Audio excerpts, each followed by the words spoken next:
kung wala na si Duterte? Sino na lamang ang magtatanggol sa mga inaabing babae? Sa dinami-dami ng iyong nagawa para sa bayan, baliwala pa rin lahat ng iyong mga pinaghirapan. Hindi ka bagay dyan sa iyong kinalalagyan. Sa dami ng nagawa mo para sa bayan, yan ang ginahantungan. Ang dapat na makulong ay yung mga kurap dyan. Kilala nyo na hindi na kailangan pa ng pangalan.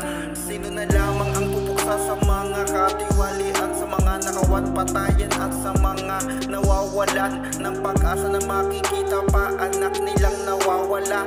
Dahil ang mga nakaupo ngayon wala namang ginagawa. Sino na lamang gagawa ng paraan para sa katarungan ng mga nawalan ng buhay at hinalay na kababaihan? Paano na lamang ang Pilipinas kung wala na si Duterte? Sino na lamang magtatanggol sa mga inaapi?